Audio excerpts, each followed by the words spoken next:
Bonjour à toutes et à tous qui nous rejoignent sur Télé Djibouti pour notre rendez-vous du vendredi hebdomadaire, le focus de la semaine. Ce sont donc les événements qui ont dominé la semaine qui vient de terminer.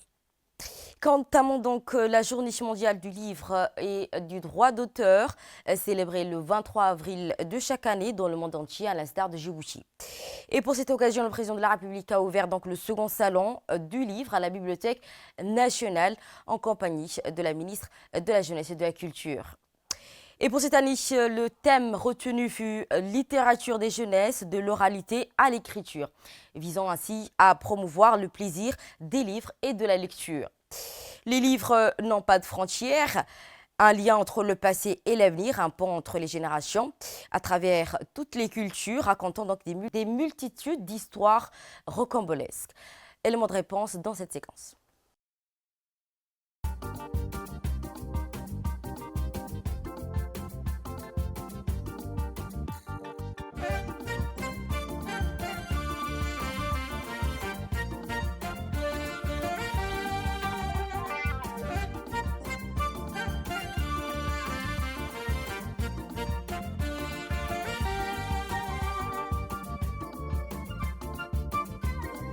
Le président de la République, son Excellence Ismaël Omar Guelleh, a lancé la deuxième édition du Salon du Livre à la Bibliothèque nationale.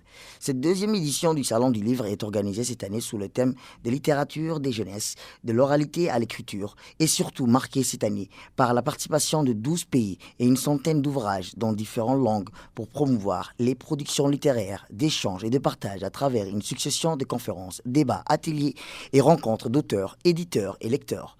Ce salon du livre révèle une importance fondamentale pour l'avenir du livre à Djibouti, qui a franchi une étape fondamentale en vue de reconnaître le livre et la littérature avec la jeunesse, qui sont les moteurs du changement et de la créativité.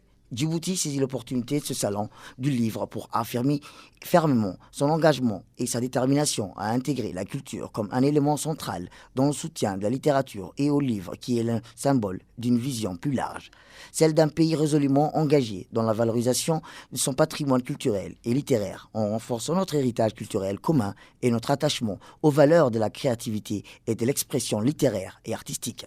À son arrivée, le chef de l'État, son Excellence Ismaël Omar Guelleh, a été accueilli chaleureusement par le Premier ministre et la ministre de la Jeunesse et de la Culture, Dr Hibo Moumin Assoui, ainsi que de hauts responsables internationaux, notamment la représentante de la francophonie, le directeur du département de la culture et de la Ligue arabe. Le chef de l'État a échangé au cours d'une visite dans les différents stands d'exposition des livres avec les auteurs, écrivains et éditeurs pour mettre en avant la richesse, la diversité de la littérature djiboutienne. La visite du président de la République a été l'occasion de discuter de leurs ouvrages et de leurs œuvres au public, et de leurs défis et de leur vision de l'avenir de la littérature dans le pays.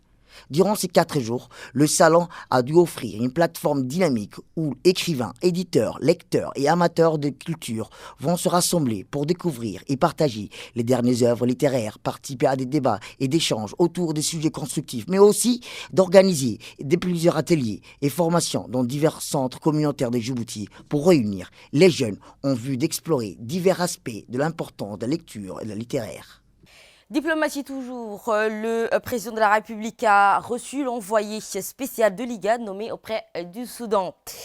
Le président de la République, Ismaël Omar Guelleh, a reçu donc lundi dernier l'envoyé spécial auprès du Soudan en fin de matinée au palais de la République. L'émissaire donc spécial de l'IGAD auprès du Soudan, l'honorable Laurence Karbani. La rencontre entre le chef de l'État et M. Karbani illustre donc une première prise de contact entre les deux hommes. Les échanges ont porté sur les voies et moyens et conditions d'apporter une stabilité à la Corne de l'Afrique, en particulier notre région. Le président de la République, président en l'exercice de l'IGAD, son Excellence Ismaël Omar Guelleh, a reçu lundi en fin de matinée au Palais de la République l'émissaire spécial de l'IGAD auprès du Soudan. La rencontre entre le chef de l'État et M. Korbandi servit de première prise de contact entre les deux hommes. Cette audience a ensuite été mise à profit pour élaborer un état des lieux général de la situation au Soudan et établir une hiérarchisation des problématiques et urgences dans ce pays. Théâtre plus d'un an d'un conflit fratricide à l'origine d'un bilan excessif des victimes, d'une situation humanitaire délétérée et d'une destruction massive des infrastructures de développement de cette nation sœur. Les discussions ont surtout mis en lumière la convergence de vues parfaite de deux parties sur la nécessité de concéder la priorité de la médiation de l'IGAD au Soudan et à l'instauration d'un cessez-le-feu et à l'acheminement sans entrave de l'aide humanitaire dans ce pays. Il s'agit là des objectifs immédiats auxquels l'organisation régionale affectée à son agenda au Soudan l'influence auprès des partis protagonistes en vue du lancement d'un processus de règlement politique de la crise soudanaise devront intervenir dans la foulée dans un second temps. Le secrétaire exécutif de l'IGAD, M. Warkane Gebeyou, a pris la rencontre entre le président de la République et M. Korbandi. Côté djiboutien, outre le ministre des Affaires étrangères de la coopération internationale, M. Mohamed Al Youssouf, l'ambassadeur de la République de Djibouti auprès de la République du Soudan, son Excellence Issa Khair Roble, et la conseillère du chef de l'État aux affaires diplomatiques, Mme Fathia Jam'oudine, ont pris part à cet événement. Organisé par la Commission nationale des marchés publics sous la direction éclairée du secrétaire général du gouvernement, représenté par M. Al-Mis Mohamed, cet événement sert donc à rehausser les conditions des riverains. Élément de réponse dans cette séquence. Dans le cadre d'initiatives ambitieuses visant à stimuler le développement économique inclusif au niveau régional, le Gadile Ressort a servi d'auditorium pour un colloque d'envergure sur la commande publique. Organisé par la Commission nationale des marchés publics sous la direction éclairée du secrétaire général du gouvernement, représenté par M. Al-Mis, cet événement a été rehaussé par une multitude des parties prenantes, des hauts responsables gouvernementaux, des experts internationaux renommés et des entrepreneurs locaux. L'objectif principal de cette colloque était de favoriser un dialogue constructif et identifier les meilleures pratiques en matière de passation des marchés publics dans le but ultime de promouvoir un développement économique durable et inclusif. On avait fait pendant 2 jours intenses, les participants ont eu l'opportunité d'explorer un large éventail de thématiques allant de la réglementation des marchés publics au mécanisme de contrôle et de la supervision en passant par l'accès des petites et moyennes entreprises à ces marchés, ainsi que l'importance cruciale de l'innovation et de la durabilité dans les processus d'approvisionnement. Au terme de ces jours, la Commission nationale des marchés publics et ses partenaires internationaux espèrent que les recommandations et les conclusions issues de ces colloques serviront de base solide pour orienter les politiques futures en matière de commande publique, contribuant ainsi à des manières significatives à la réalisation des objectifs de développement durable en République de Djibouti, tout en favorisant une croissance équitable et inclusive pour tous ses citoyens. Dans la rubrique économie et finances, partenariat entre Djibouti et la Banque européenne d'investissement. Dans le cadre des assemblées annuelles de la Banque islamique à Riyad au Royaume d'Arabie Saoudite, une rencontre emblématique a eu lieu entre le ministre des Finances, Ilyes Moussa Douale, et le vice-président de la Banque européenne d'investissement, M. Ostros Thomas. L'objet donc de leur rencontre fut le renforcement du partenariat entre la Banque européenne d'investissement et Djibouti dans les domaines cruciaux du développement, les infrastructures régionales et nationales. Dans le cadre des assemblées annuelles de la Banque islamique à Riyad, au Royaume d'Arabie Saoudite, une rencontre emblématique a eu lieu entre le ministre de l'économie et des finances, M. Ilyes Moussa Douale, et le vice-président de la Banque européenne d'investissement. L'objectif de cette réunion d'envergure est le renforcement du partenariat entre la Banque européenne d'investissement et Djibouti dans le domaine crucial du développement des infrastructures régionales et nationales. Au cœur des échanges, la concrétisation des projets ambitieux a été au centre des préoccupations, parmi ceux-ci la phase 2 de l'usine dessalement, symbole d'une collaboration visant à garantir l'accès à une ressource vitale dans la région. De plus, un projet solaire innovant a été invoqué, destiné à alimenter en énergie verte cette unité de dessalement, inscrivant ainsi Djibouti dans une trajectoire de développement durable et responsable. Par ailleurs, l'attention s'est également portée sur l'amélioration des infrastructures d'assainissement, en particulier dans la commune de Balbala, dont les travaux sont sur le point d'aboutir. Cette initiative s'inscrit dans une démarche globale visant à améliorer les conditions de vie des citoyens et à promouvoir un développement équilibré et inclusif. Et de là, nous passons à l'actualité hors de nos frontières, notamment en Afrique de l'Est. Les saisons des pluies aggravées par le phénomène climatique nommé El Niño, entraînant donc des conséquences considérables et meurtrières. En Afrique de l'Est, la Tanzanie a annoncé un bilan très lourd. Inondations, glissements de terrain, pluies incessants. La saison des pluies en Afrique de l'Est, amplifiée par le phénomène climatique El Niño. Conséquence, 51 000 foyers, 200 000 personnes ont été déplacées. Élément de réponse dans cette séquence. Inondations, glissements de terrain, pluies incessantes, la saison des pluies en Afrique de l'Est, amplifiée par le phénomène climatique d'El Niño, a des conséquences meurtrières. Depuis la mi-mars, les inondations et les fortes pluies au Kenya ont causé la mort d'au moins 70 personnes selon le porte-parole du gouvernement. Un chiffre 2 fois plus élevé que le rapport initial.